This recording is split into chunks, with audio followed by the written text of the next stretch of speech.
ರಾಜ್ಯಗಳ 7 ರಾಜ್ಯಗಳ ತೆರಿಗೆ ಹಣ ಎಲ್ಲೋಯ್ತು ಅಂತ ಕೇಳಿದ್ರೆ ಅದಕ್ಕೆ ನಾನು ದೇಶದ್ರೋಹಿ ಆಯ್ತೀನಾ? ನೀವ್ ಹೇಳಿ. ಕಳೆದ 10 ವರ್ಷಗಳಲ್ಲಿ ನರೇಂದ್ರ ಮೋದಿ ಅವರು ಈ ದೇಶಕ್ಕೆ ಬಂದ ಮೇಲೆ, ಪ್ರಧಾನಮಂತ್ರಿ ಆದ ಮೇಲೆ 24 ಲಕ್ಷ ಕೋಟಿ ಹಣವನ್ನ ತೆರಿಗೆ ರೂಪದಲ್ಲಿ ಕೇಂದ್ರಕ್ಕೆ ನಾವು ಕೊಟ್ಟಿದ್ದೇವೆ. ಅವರು ನಮಗೆ ಕೊಟ್ಟಿರೋದು 2,92,000 ಕೋಟಿ ರೂಪಾಯಿ ಮಾತ್ರ. ಇನ್ನು 21 ಲಕ್ಷ ಕೋಟಿ ಎಲ್ಲೋಯ್ತು? 21 ಲಕ್ಷ ಕೋಟಿ ಎಲ್ಲೋಯ್ತು?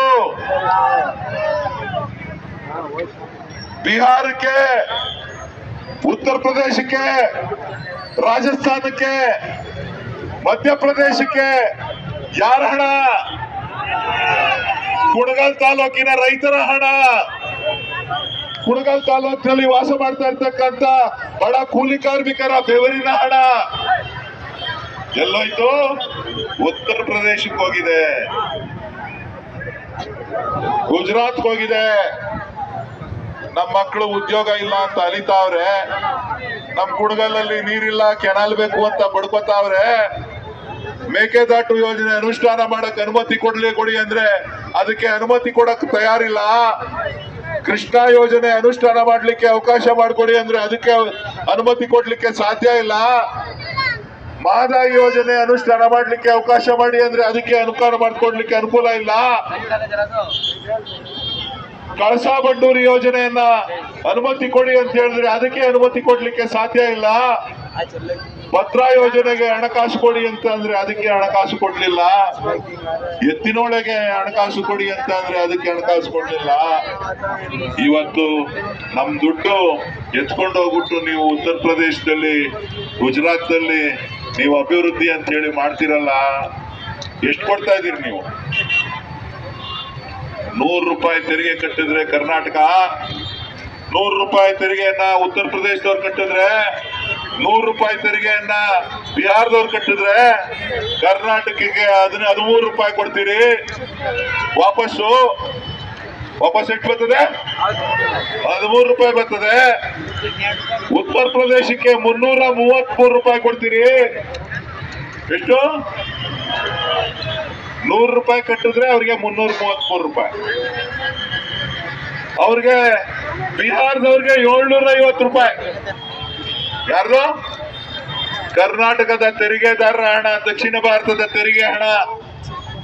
ದಕ್ಷಿಣ ಭಾರತದವರು ವರ್ಷಕ್ಕೆ 16 ಲಕ್ಷ ಕೋಟಿ ತೆರಿಗೆ ಕಟ್ಟಿದ್ರೆ ನಮಗೆ 1,92,000 ಕೋಟಿ ರೂಪಾಯಿ ಹಣ ಕೊಡ್ತಾರೆ ದಕ್ಷಿಣ ಭಾರತಕ್ಕೆ. ವಾಪಸ್ ಉತ್ತರ ಪ್ರದೇಶಕ್ಕೆ 2,20,000 ಕೋಟಿ ರೂಪಾಯಿ ಕೊಡ್ತಾರೆ. ಒಂದೇ ರಾಜ್ಯಕ್ಕೆ 2,20,000 ಕೋಟಿ ರೂಪಾಯಿ. 7 ರಾಜ್ಯಗಳಿಗೆ ದಕ್ಷಿಣ ಭಾರತಕ್ಕೆ 1,92,000 ಕೋಟಿ ರೂಪಾಯಿ. ಧರ್ಮ ಏನ್ರಿ ಇದು? ಕರ್ನಾಟಕ ಕನ್ಯೆ ಆಯ್ತಾ ಇಲ್ವಾ? ನಿಮ್ ಮಕ್ಳಿಗೆ ಉದ್ಯೋಗ ಬೇಕು ಅಂದ್ರೆ ಎಲ್ಲಿಂದ ತರುದು? ಬೆಂಗಳೂರಿಗೆ ಉದ್ಯೋಗ ತರೋದಕ್ಕೆ ಏನ್ ಮಾಡುದು? ಉದ್ಯೋಗ ಇಲ್ಲದೆ ಅಲಿತಾ ಇದಾರೆ.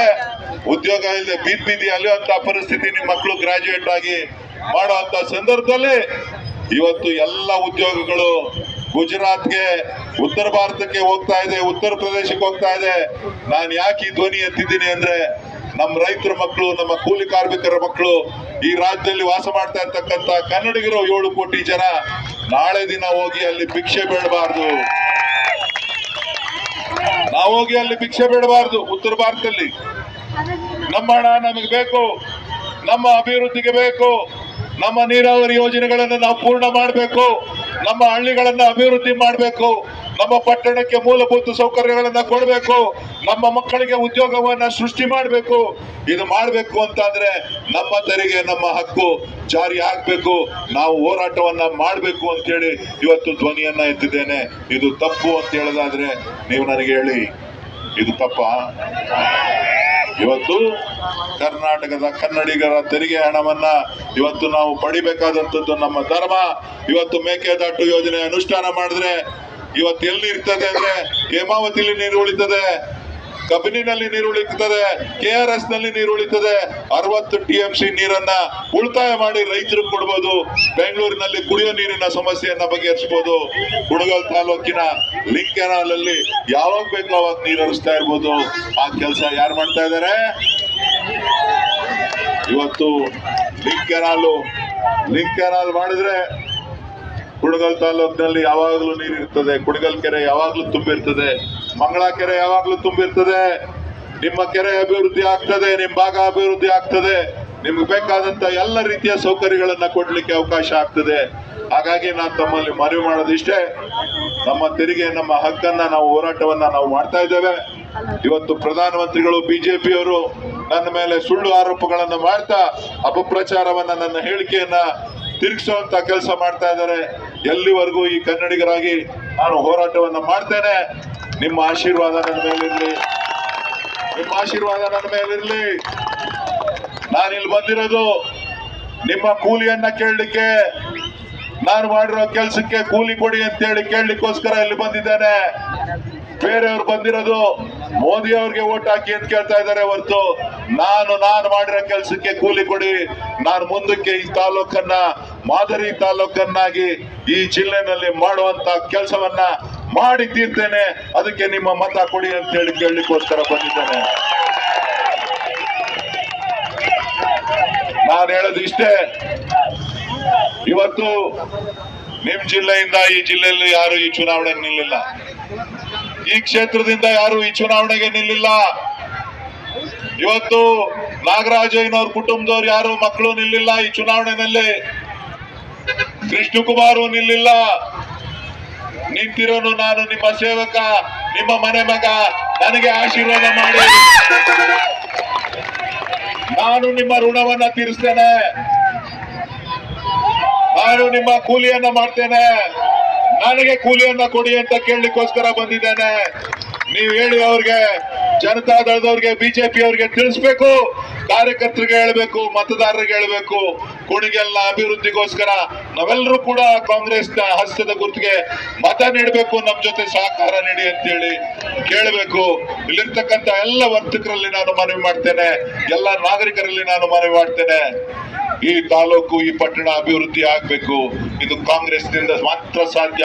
4 ವರ್ಷಗಳ ಕಾಲ ಈ ರಾಜ್ಯದಲ್ಲಿ ಕಾಂಗ್ರೆಸ್ ಸರ್ಕಾರ ಇರ್ತದೆ.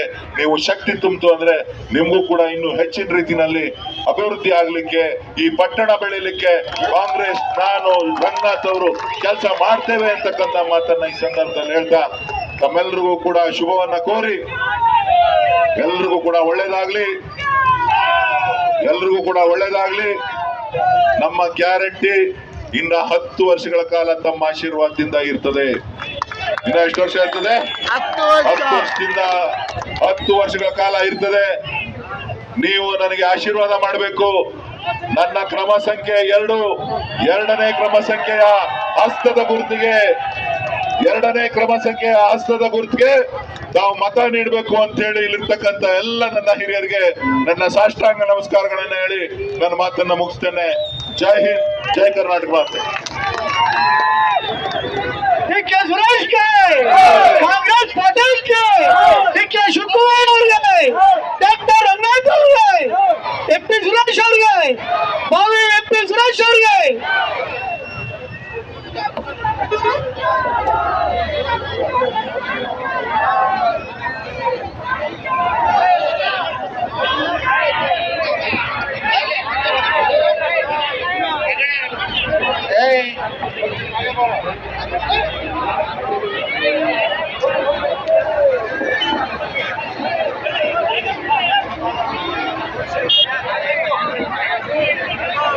ಯಾರ್ಯಾರು